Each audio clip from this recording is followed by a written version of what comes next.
আলহামদুলিল্লাহি রাব্বিল আলামিন ওয়াসসালাতু ওয়াসসালামু আলা আশরাফিল আমবিয়া ওয়াল মুরসালিন ওয়া আলা আলিহি ওয়া আসহাবিহি ওয়া মান তাবিআহুম ওয়া দাআ বিদাওয়াতিহিম ইলা ইয়াউমিদ্দিন আম্মা বা'দ আউযু বিল্লাহি মিনাশ শাইতানির রাজীম বিসমিল্লাহির রহমানির রহিম ইন্না ফাতাহনা লাকা ফাতহাম মুবিনা সাদাকাল্লাহুল আযীম।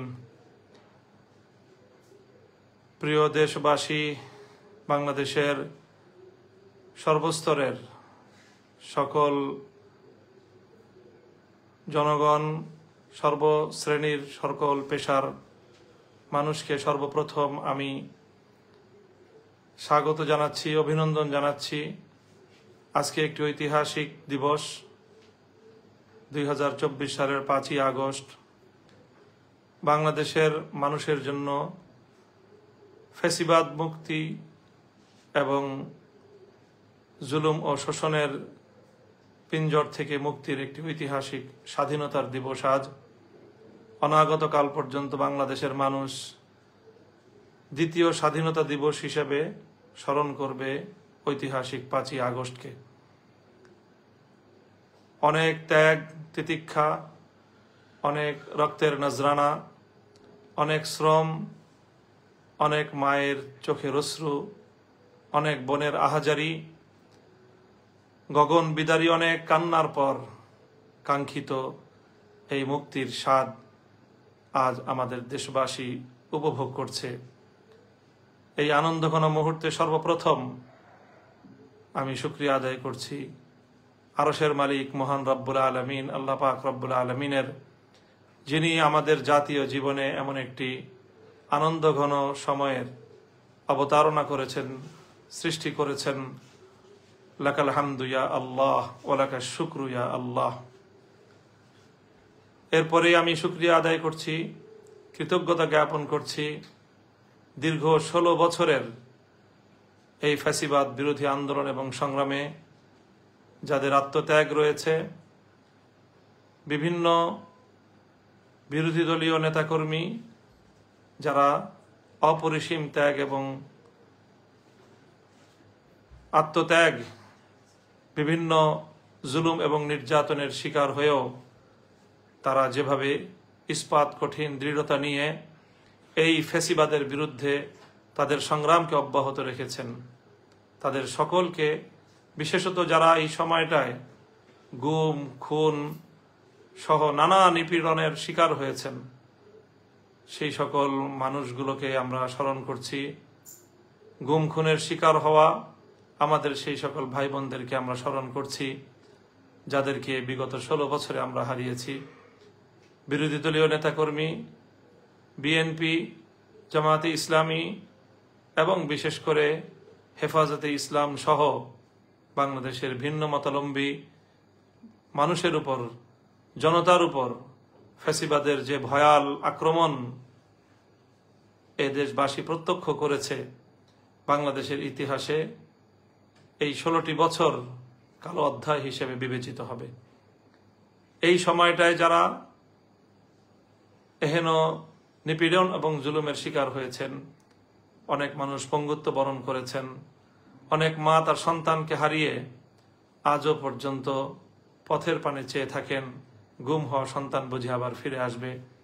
সেই সকল মায়েদেরকে আমরা সালাম জানাই। সেই সকল মায়েদের মুখে আমরা মনে করি আজ কিঞ্চিত পরিমাণ হলেও এ জাতি হাসি ফোটাতে পেরেছে। এ জাতির দামাল কামাল তরুণ সন্তানেরা সেই সন্তান হারা মায়ের বুকে একটু হলেও সান্ত্বনার পরশ বুলিয়ে দিতে পেরেছে। তো আমি এই 16 বছরের নিপীড়নের শিকার সকল ব্যক্তি এবং পরিবার এবং সকল সংগঠনগুলোকে আমি কৃতজ্ঞতা জ্ঞাপন করছি। সেই সঙ্গে বিশেষভাবে স্মরণ করতে চাই 2013 সালের 5ই মে ভয়াল কালো রাতে শাপলা চত্বরে রাসূল আকরাম সাল্লাল্লাহু আলাইহি ওয়াসাল্লামের ইজ্জত এবং সম্মান রক্ষা, ফ্যাসিবাদের মোকাবেলায় যে তৌহিদি জনতা শাপলা চত্বরে জড়ো হয়েছিল নাস্তিক্যবাদের বিরুদ্ধে, সেখানে রাতের অন্ধকারে যে তাদের উপর গণহত্যা পরিচালনা করা হয়েছিল, সেই হত্যাকাণ্ডের শিকার সকল শহীদদেরকেও শ্রদ্ধা ভরে স্মরণ করছি। আল্লাহ তাদের সকলের শাহাদাতকে কবুল করুন। সেই সঙ্গে 2021 সালে বাংলাদেশের স্বাধীনতার সুবর্ণ জয়ন্তী অনুষ্ঠানকে কেন্দ্র করে যে ক্র্যাকডাউন, যে নির্যাতন হেফাজতে ইসলামের আলেম ওলামা এবং দেশবাসীর উপর চালানো হয়েছে, দীর্ঘ 3 বছর পর্যন্ত শত শত সহস্রাধিক হেফাজতের নেতাকর্মী বৃন্দ এই স্বৈরাচারী ফ্যাসিবাদের দ্বারা জুলুম এবং নির্যাতনের শিকার হয়েছে, কারাভোগ করেছে, তাদের সকলের শুকরিয়া আদায় করছি এবং তাদের সকলকে আজ শ্রদ্ধা ভরে স্মরণ করছি। এবং সর্বশেষ সবচেয়ে বেশি শ্রদ্ধা, ভালোবাসা এবং হৃদয়ের রক্তক্ষরণ যাদের জন্য সবচেয়ে বেশি, যাদেরকে আমরা স্মরণ করব, মধ্য জুলাই থেকে চলমান কোটা সংস্কার আন্দোলনে, বৈষম্য বিরোধী ছাত্র আন্দোলনের যে সকল নেতাকর্মী অকাতরে প্রাণ দিয়েছে, বিভিন্ন গণমাধ্যমের সংবাদ সূত্রে বিগত এই অর্ধ মাসে 3 শতাধিক প্রাণ কেড়ে নেওয়া হয়েছে। প্রত্যক্ষদর্শী এবং অনুসন্ধিৎসুদের ধারণা এবং তাদের বিশ্বাস, প্রকৃত হত্যাকাণ্ডের চিত্র এর চেয়ে অনেক বেশি ভয়াবহ এবং শহীদ মানুষের সংখ্যা এর চেয়েও আরো কয়েক গুণ বেশি হবে। আমরা এই যারা প্রাণ দিয়েছে, রংপুরের আমাদের ভাই আবু সাইদ এবং মুগ্ধ ছড়ানো আমাদের ভাই মুগ্ধ সহ এই আত্মদানকারী এই সকল শহীদদেরকে আজ বিজয়ের এই শুভ লগনে আমরা অত্যন্ত গভীর শ্রদ্ধা ভরে তাদেরকে স্মরণ করছি। মহান রব্বুল আলামিনের দরবারে তাদের জন্য মাগফিরাত কামনা করছি। আল্লাহ যেন তাদের এই শাহাদাতকে কবুল করেন এবং তাদের দেখানো এই পথে আগামীর বাংলাদেশ যেন গড়ে উঠতে পারে। আমরা যেন এই সকল শহীদদের আত্মদানের সাথে বিশ্বাসঘাতকতা না করি। এ জাতি যেন এ সকল জাতির শ্রেষ্ঠ সন্তানদের আত্মত্যাগের যে ঋণ, এটা যেন একটি সুন্দর দেশ এবং জাতি গঠনের মধ্য দিয়ে সে ঋণ কিঞ্চিত হলেও পরিশোধ করতে পারে। আল্লাহ রাব্বুল আলামিনের কাছে জাতির জন্য সে তৌফিক আমি কামনা করছি। প্রিয় দেশবাসী,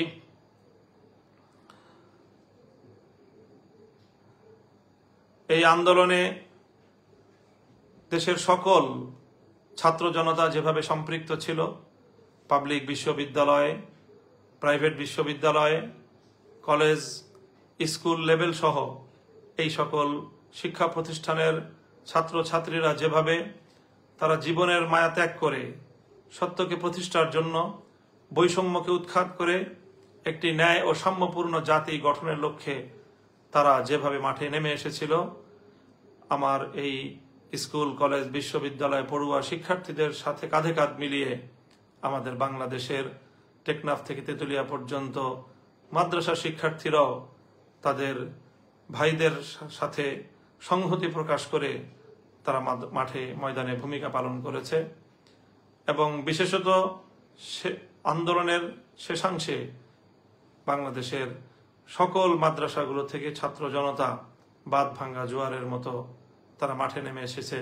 ফ্যাসিবাদের বিরুদ্ধে জাতীয় এই জাগরণে সাধারণ শিক্ষাধারার শিক্ষার্থীদের সাথে আমার মাদ্রাসার শিক্ষার্থীরাও কাঁধে কাঁধ মিলিয়ে মাঠে ভূমিকা পালন করেছে, যেটি বাংলাদেশে এক অনন্য, অনিন্দ, সুন্দর দৃষ্টান্ত স্থাপন করেছে। আগামীর বাংলাদেশ আমরা তেমনই দেখতে চাই।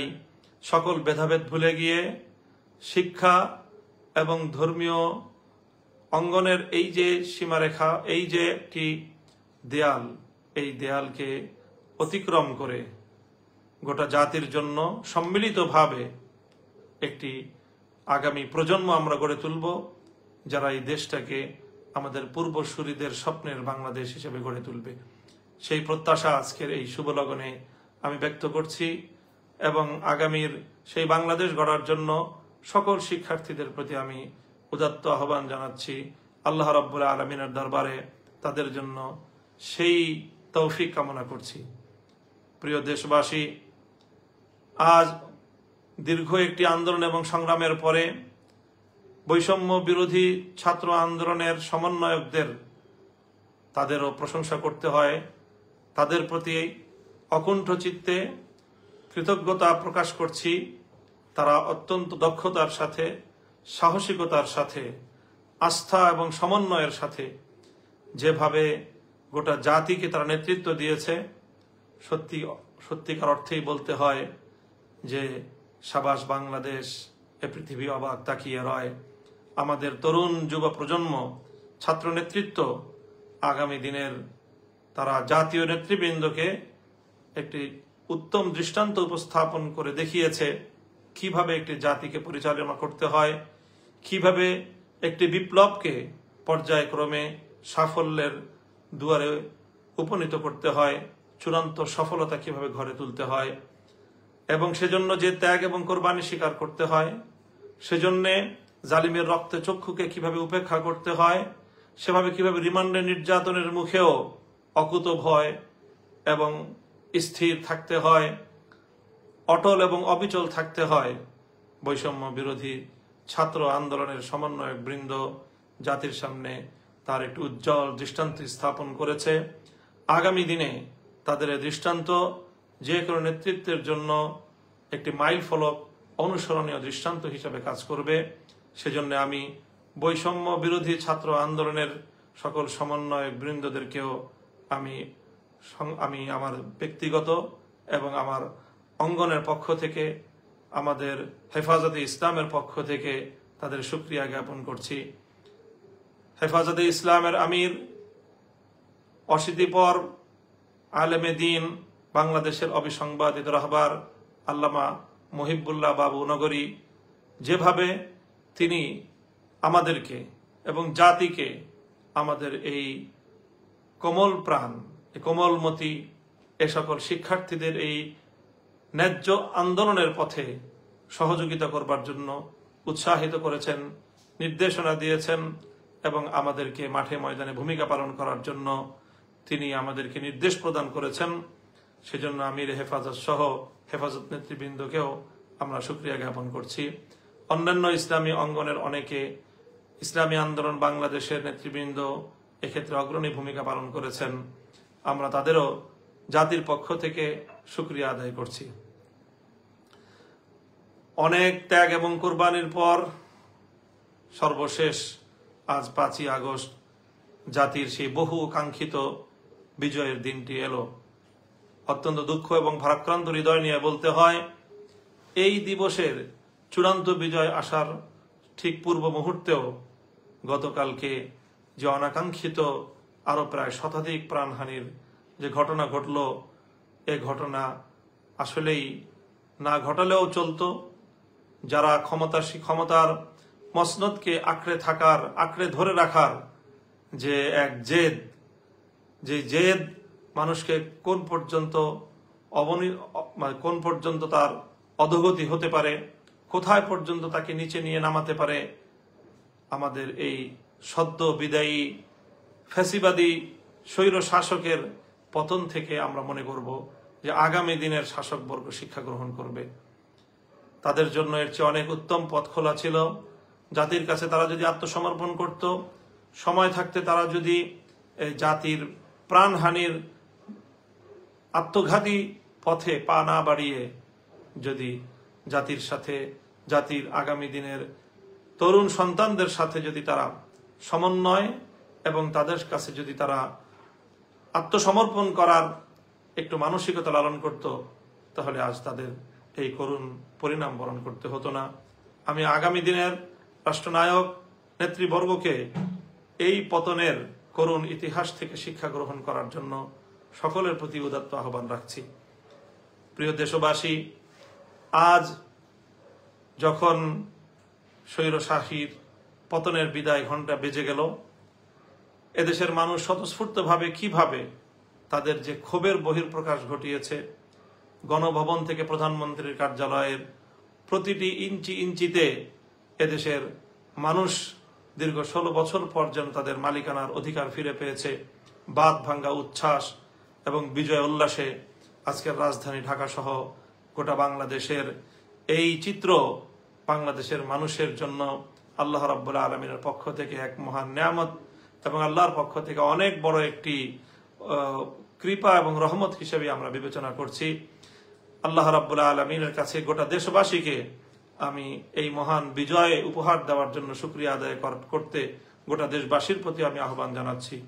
সকল দেশবাসীকে বলবো, আজ রাতে আপনারা সম্ভব হলে সকলে 2 রাকাত সালাতুশ শুকর আদায় করবেন, আল্লাহ রাব্বুল আলামিনের দরবারে সিজদায় পড়ে শুকরিয়া আদায় করবেন এবং আগামীর বাংলাদেশ যেন সুন্দর সমৃদ্ধিময় একটি বাংলাদেশ হিসেবে গড়ে উঠতে পারে, সেজন্য আল্লাহ রাব্বুল আলামিনের কাছ থেকে আমরা সাহায্য এবং তৌফিক কামনা করব। সেই আহ্বানও আমি জাতির কাছে রাখছি। আজ যখন স্বৈরশাহীর, আজকে যখন ফ্যাসিবাদী সরকারের পতন চূড়ান্ত হলো, তখন মাননীয় সেনাপ্রধান বাংলাদেশের বিভিন্ন রাজনৈতিক দলের নেতৃবৃন্দ এবং বিভিন্ন পেশাজীবী সহ নেতৃবৃন্দকে তিনি আহ্বান করেছিলেন পরিস্থিতি আগামীতে করণীয় বিষয়ে পরামর্শ করার জন্য।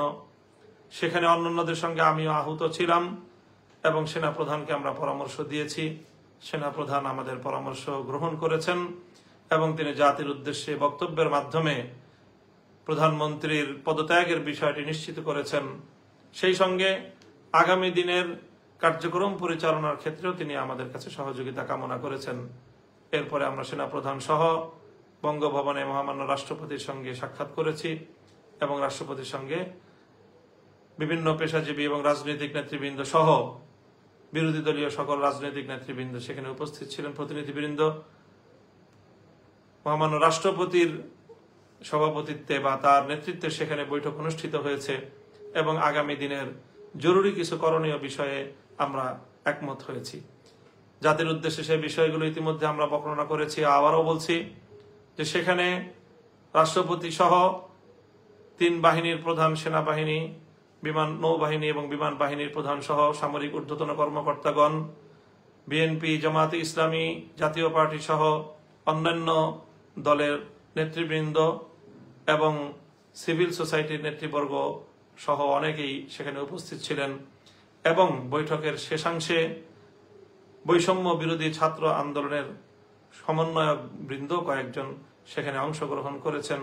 পরবর্তী তাদের সঙ্গে আরো বিশদ বৈঠক হওয়ার সিদ্ধান্ত ছিল। সেখানে আজ যে বিষয়গুলো আমরা ঐক্যমতে পৌঁছেছি সে বিষয়গুলো জাতির জন্য জানা প্রয়োজন। আমরা সেখানে প্রথমেই এই বৈষম্য বিরোধী আন্দোলনে যে সকল মানুষের প্রাণ গিয়েছে, ছাত্র, শ্রমিক, কৃষক, নারী, পুরুষ, শিশু, যাদেরই প্রাণ গিয়েছে প্রায় 3 শতাধিক মানুষের গণমাধ্যমের সূত্র অনুযায়ী এবং প্রত্যক্ষদর্শীদের ধারণা মতে আরো অনেক বেশি।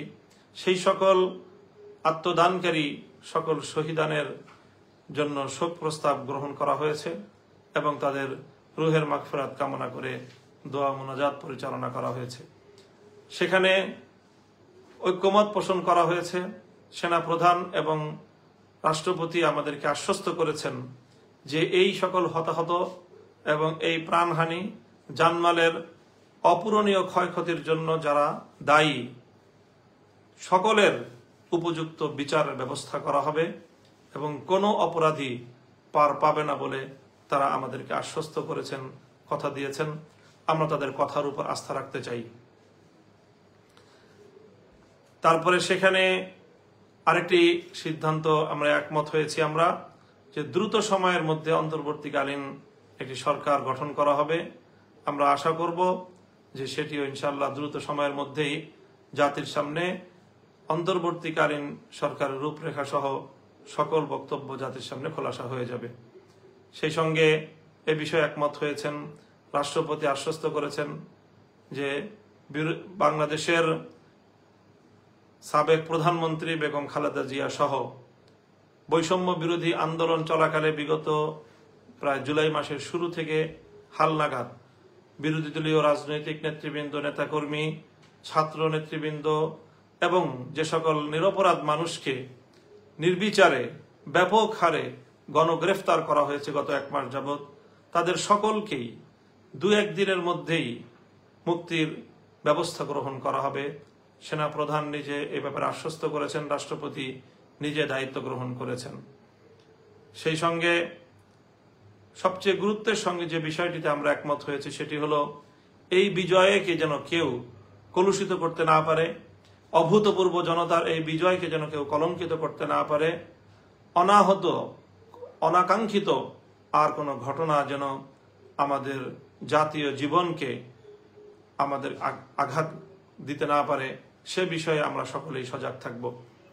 প্রিয় দেশবাসী, অনেক প্রাণহানি হয়েছে, দেশের জাতীয় অনেক স্থাপনা ধ্বংস হয়েছে, অনেক অপূরণীয় ক্ষয়ক্ষতি ইতিমধ্যে হয়ে গিয়েছে।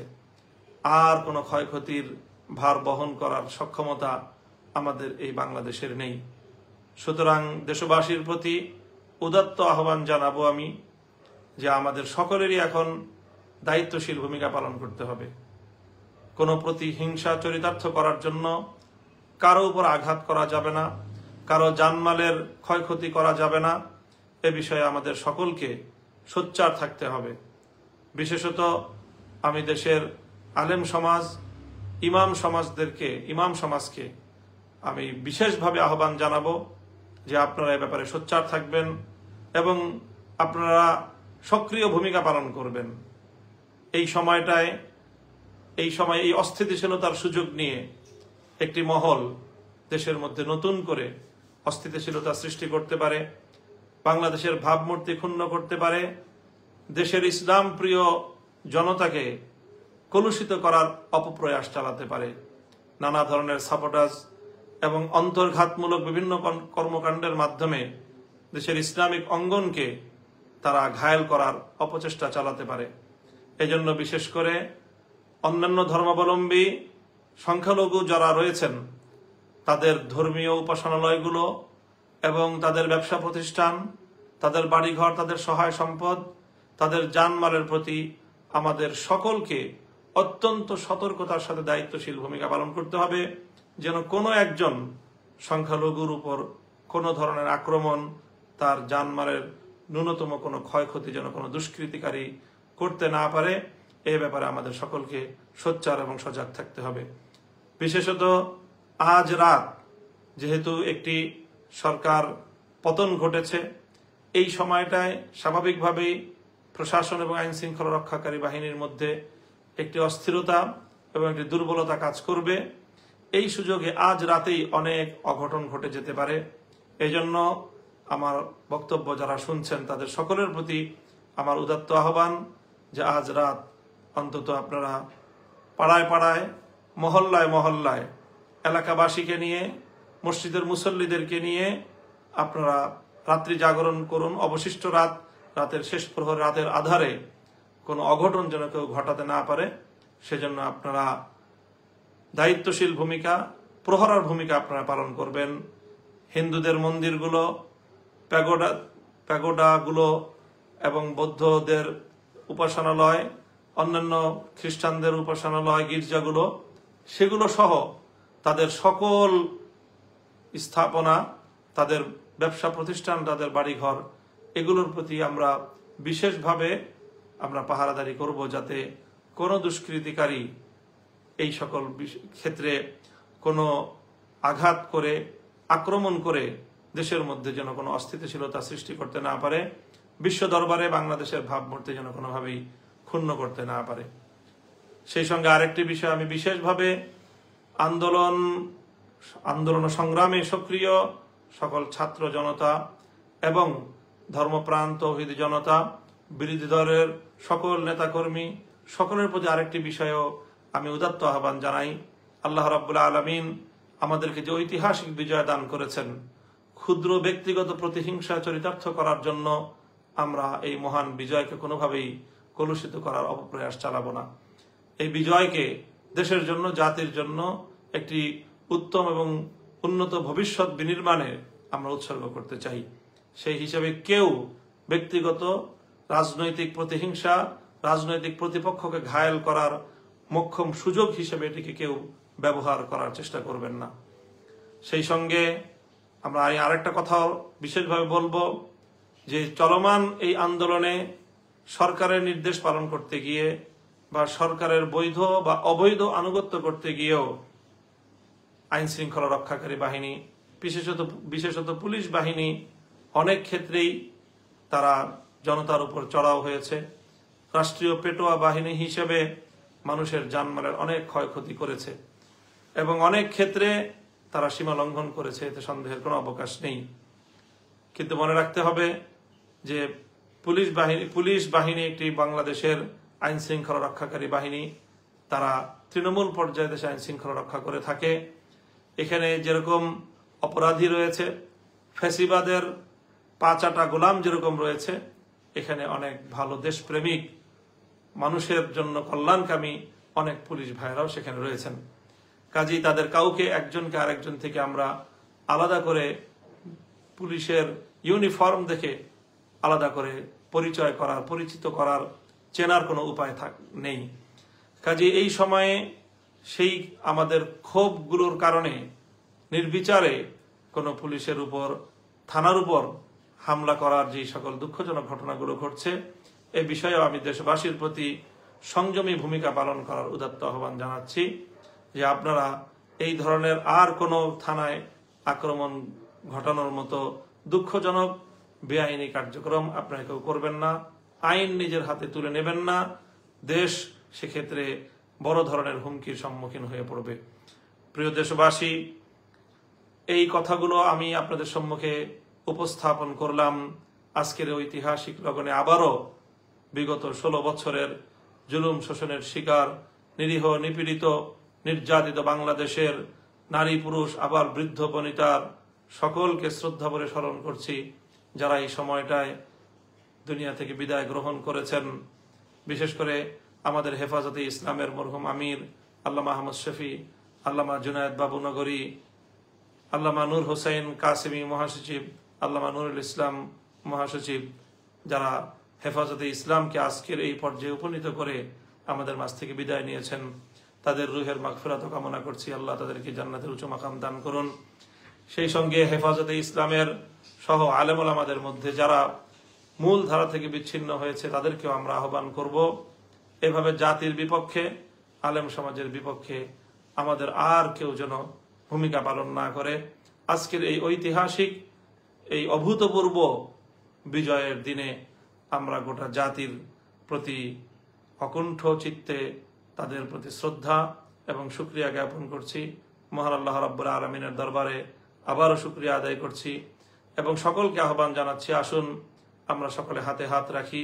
ছাত্র জনতার প্রতি বলবো, স্কুল, কলেজ, ভার্সিটি, মাদ্রাসা সকলে হাতে হাত রেখে একটি সুন্দর, সমৃদ্ধ একটি দেশ এবং একটি জাতি, যেখানে সকলে যার যার অধিকার পাবে, যেখানে অকুণ্ঠ চিত্তে আমরা আমাদের রবের গোলামি করতে পারবো, আল্লাহ রাব্বুল আলামিনকে আমরা ডাকতে পারবো, আল্লাহর দ্বীনকে বিজয়ী করার একটি অনুকূল ভূমি আমরা আগামী দিনে উপহার পাবো। এরকম একটি বাংলাদেশকে আমরা গড়ে তুলবার জন্য সকলে যার যার জায়গা থেকে ভূমিকা পালন করব। আগামীর সুন্দর বাংলাদেশ গড়ার প্রত্যয় নিয়ে এবং সেই প্রত্যাশা ব্যক্ত করে আমি আজকের বক্তব্য এখানেই শেষ করছি। সকলে দোয়া করবেন, দেশের জন্য দোয়া করবেন, আমার জন্য দোয়া করবেন, আগামীর বাংলাদেশ গড়বার জন্য আল্লাহ রাব্বুল আলামিনের সাহায্য কামনা করবেন। ওয়া আখিরু দাওয়ানা আনিল হামদুলিল্লাহি রাব্বিল আলামিন। আসসালামু আলাইকুম ওয়া রাহমাতুল্লাহ।